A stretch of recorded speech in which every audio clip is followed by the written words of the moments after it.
It only brings peace of mind when your money keeps working for you while you're sleeping.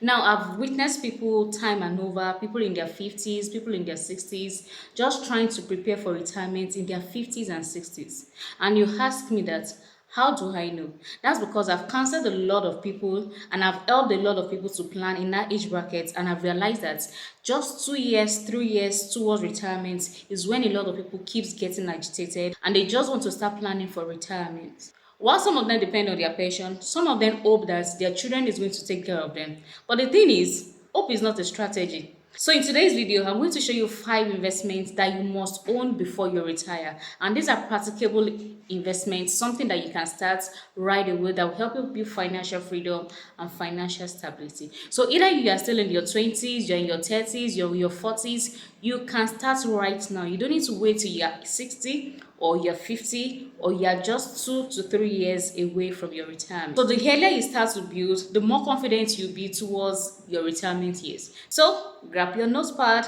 and let's get into it. And the very first one is dividend-paying stocks. So now, what are dividend-paying stocks? They are shares of the companies that you own that pay part of their profits to you every single year. Now, while some of them pay yearly, some of them pay twice in a year, and we have some of them that pay 4 times in a year for just being a shareholder of that company.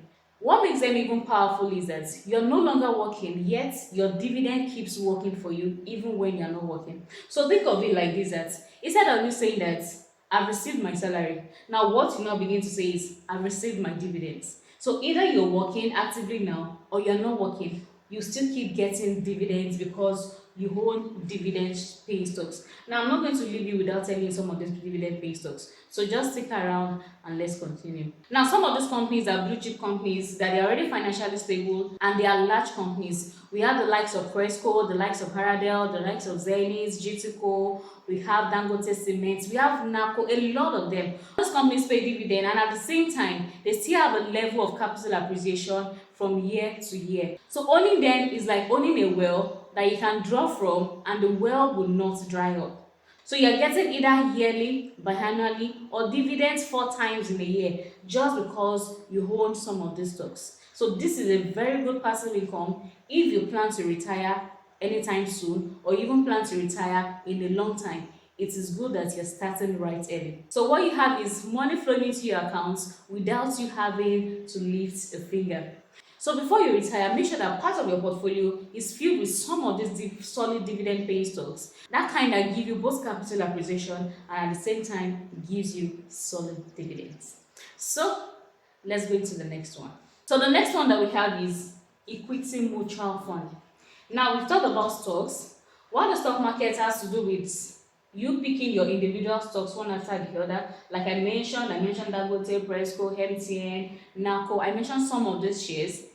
You have to pick individual shares when it comes to the stock market, buying these dividend-paying stocks. But with equity mutual fund, you don't have to pick each of these stocks yourself because not everyone has the time or the knowledge to study the financial statements of these individual companies enough for them to be able to pick their individual stocks. So that's where this equity mutual fund comes in. It allows the professionals to invest for you. So it's like a group of people bringing your resources together, and when you bring it together, you give it to somebody who is a professional to now invest this fund in these stocks for you. They invest in different fundamentally sound stocks, and at the end of the day, whatever the profit is coming from it will be shared across everyone that has brought the money together in the proportion to which you have contributed to that investment. So it's just like you are doing her job. With this her job, the one people call contribution, the money is now being invested such that it will bring much more interest for you, and the money goes into the equity market, that's the stock market. A large chunk of it, about 80% of this fund, go into the stock market, while the remaining 20% go into fixed income. And the beauty of it is that you don't need to know every company on the Nigerian Stock Exchange. The fund manager handles all of this for you, and the result is impressive. This year alone, the equity mutual fund has returned over 40%, and you know that this has already beat the current inflation. It has outperformed any fixed deposits. So if you're busy and you're still learning how to pick the individual stocks, while I will advise you have individual stocks that will pay you dividend, but as at now, if you're still busy and you're still trying to learn, it is better that you go into equity mutual fund so that you have exposure already into the stock market. So this is a smart way to invest, and you do this consistently while you build your knowledge to learn about the stock market itself. So start with monthly contribution. If it's 100,000, if it's 50,000, if it's 10,000, if it's 1 million, start putting something in your equity fund on a monthly basis and allow it to compound over time. Either you are close to retirement or you're still young, it is good that you are starting early. And if you're already approaching your retirement age, it is not too late, because the best time to start was 20 years ago and the next best time is now. So irrespective of where you are at the moment, you want to start right away. So start with the monthly contribution and let the compounding do the magic for you. The third one I'm going to be talking about is the money market fund. Now let's talk about the money market fund. So you agree with me that you don't want all your investments to be in the equity market. That means you don't want to just keep buying stocks and shares or have all your exposure to the stock markets. You want to also diversify. Even while you own certain stocks or your investment has its exposure to stocks, you also want to diversify across another form of assets.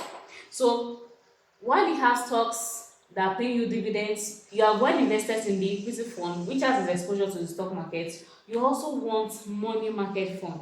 You don't want all your investment to go into the stock market because it has a higher risk, and this one has low risk. The risk is low. It is a low to no risk investment because you definitely get whatever your capital is and your interest back. So you need a safe place for regular cash flow, something that earns you interest. In fact, money market fund gives you daily interest. It gives you access, you have access to it anytime. Once you're able to hold this for like 14 to 30 days, you can continue to get your interest anytime you want to get it. You can withdraw your funds anytime you want to get it. Unlike the stock market that sometimes you don't just want to sell. You might not be in a profit position at the time you really wish to sell, and if it's an emergency, you might be selling at loss. But with money market fund, you can withdraw just your profit alone, and if you want to withdraw your funds, you can also have easy access to your funds. So the liquidity is high, it's very liquid. You can get your funds as soon as you need them once you have held this for 14 to 30 days, depending on the platform you're using. So you have access to it whenever you need it. It gives you daily interest. Yes, you heard me right. I said daily interest. Money market fund gives you daily interest. Now, the reason why it's a low risk investment is that it has the exposure to fixed income, to the likes of bonds, treasury bills, commercial papers. That is what about 80% of this fund invest in. And money market fund is just like the equity fund. The difference is that while the equity fund has about 80% of its investments in the stock market, the money market fund has about 80% of investments in fixed income assets. And fixed income assets means that you already know the percentage you're expecting at the end of the year. Unlike the stock market, that you can't tell if at the end of the year you get 10% or you get 40% or you get 100%, while it can deliver 100%, 200%, 500% in a year, you can't tell exactly what it will deliver. But for your money market fund, you know what you're expecting at the end of the year. Instead of leaving your emergency funds in your bank account, you want to put it in money market fund where it will still be generating something, unlike when you put it in your bank and it's generating 2%, 3% in a year. If you invest in a money market fund, you have easy access to your funds, you're able to withdraw and use it for whatever you really wish to use it for. And meanwhile, money market fund at the moment still returns about 17%, 18%, depending on the platform that you're using.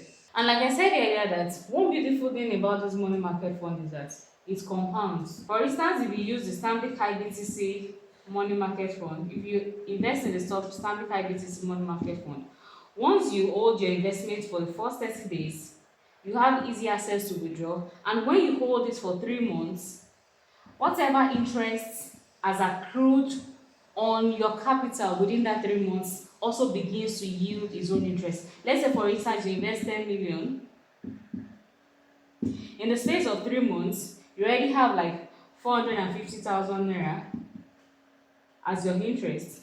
Now, on this 450,000 naira, in the fourth month, at the beginning of the fourth month, Both is your 10 million and 450,000 naira now begins to yield new interest. It's not just your 10 million that will yield the new interest. Both your 10 million and your 450,000 will begin to yield new interest. And this is how it continues to compound. So from year to year, it's not just your 17% or your 18% that you have in that. At the end of the year, when you now have your full, let's say 18% now, when you have your 18%, it means you have 11.8 million at the beginning of the year, second year. At the beginning of year two, your new capital is now 11,800,000.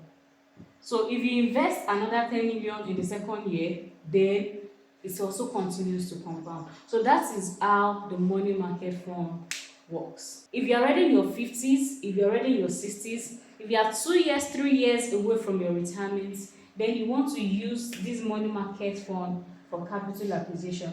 It is not the time to have a high exposure into the equity market. Capital preservation is more important than that growth. But if you are still young, in your 20s, your 30s, your 40s, you can have the exposure into the equity market. If you are already very close to retirement age, your exposure to the equity market should not be as much as the exposure to investments that can preserve your capital. While you're young, work on growth. While you're old, work on preservation. The fourth one I'm going to be talking about is real estate or REITs. And I'm going to be talking about these real estates in three parts that are very, very important to you. The very first one is your home. Now, this one is a little bit controversial. Why some think that their home is an investment? Some of us believe that your house, I'm going to use house now, that your house is not an investment. And why is it not an investment? It's not an investment if it's not bringing any income to you. It only becomes an investment when you choose to sell. That is when it becomes an investment. But the reason I'm talking about your home as part of investment is because if you plan to retire, then you should have a safe place to rest your head. Rent and retirement should not meet. You don't want to still be a tenant while you are retired or while you are close to your retirement. You don't want anybody coming to harass you because of rent. Retirement should be a time of peace, a time of freedom, and you don't have that level of freedom until you own your own home, because whoever the landlord is can still dictate what holds in that house. So while you are planning for retirement, begin to plan to own your own home. Plan to own your own house. That's one part of real estate. The other one is own a land. Think of owning a land in a developing area. Now, you can't just buy lands anywhere. Make sure it's a place that has prospects for growth in the nearest future. Another one is rental income. See, with this rental income, I know that many people cannot afford to buy a house for rental. If some people have bought a house to live in, getting another one for rental property might be an issue. Some people are not even interested because of the stress that goes with tenants and all of those things. And some people cannot even afford it. But that's not the problem. There's still a way you can earn rental income even if you don't own a physical property. You can earn rental income if you don't have a property that you can see and feel and touch. And in my next video, I'm going to show you how to earn rental income without owning a physical property. So if you're yet to subscribe to my channel, you want to do so right away. You want to hit the notification bell so that when I share all of these things, you are the first to hear about it and take action. So you can earn rental income without owning a physical property, and I'm going to be sharing that in my next video. And that takes me to the fifth type of investment. Finally, the fifth one I'm going to be talking about in this video is a structured business. A business that you already understand. Now, unfortunately, so many people wait till after they retire or when they get their gratuity before they begin to plan on the business they're going to do when they retire. No. The time to test the waters is not when you are retired. Test the waters while you're still active, while you're still earning active income. Peradventure, anything happens even while you are testing the business, you know that you can recover quickly and you have active income that can sustain you until that business can sustain itself. So don't think of doing the business when you retire. Now that you have the energy, now that you have the drive, now that you have the creativity, is the time to start. You want to go into livestock, you want to go into commodities, you want to plant palm fronts. This is the time to start. Don't plan to start when you retire. Start running the business now while you're still earning your active income. So with that, you're able to learn, you're able to adjust, and you're able to grow with the pressure that comes with the business. Don't think you know all about the business in your mind and you start when you retire. Test that your knowledge, test that your idea now that you're still working actively, and build structure. The beauty about owning a business in your retirement is that you even want to be able to have a structured business that runs in your absence. While you are not there, a system is already built that is making all of these things work. So while you still have earning your active income, you have the staff that is working, you have hired, you have fired, you have tested what works and what does not work in that business. It doesn't even have to be something big. It could be something small that aligns with your passion, that aligns with the experience that you have. Maybe you know how to write, you're thinking of publishing a book. It could be anything, just something that can run without you being actively present in it. So the goal of this kind of investment is not to chase quick money. You are not after the money immediately. You want to build something steady that continues to bring consistent income for you even after you have retired. Let's tell ourselves the truth. If you don't build a business before you retire, you'll be forced to build one after you retire. And that's not the best time to begin to experiment what that kind of business looks like. So before you retire, what are those investments you want to have in your portfolio? We talked about the dividend-paying stocks. We talked about the equity mutual fund. We talked about the money market fund. We talked about land, your home, and rental income. And like I told you, you can earn rental income even if you don't own a physical property. So, retirement should not be the time to start planning your finances. It should be the time to enjoy the fruits of what you have planned over the years. So start now. You don't have to be rich to begin. You just need to begin to become rich. So if this video has been an eye-opener for you, don't keep it to yourself. Share it to someone else who needs it, who is still working on their investments. And hit the subscribe button and the notification bell because you don't want to miss out on very vital information I'm going to be sharing that can help you to gain your financial freedom very quickly. So I remain Benita, your investment and financial coach, your portfolio builder, and your portfolio manager. See you in my next video and stay blessed.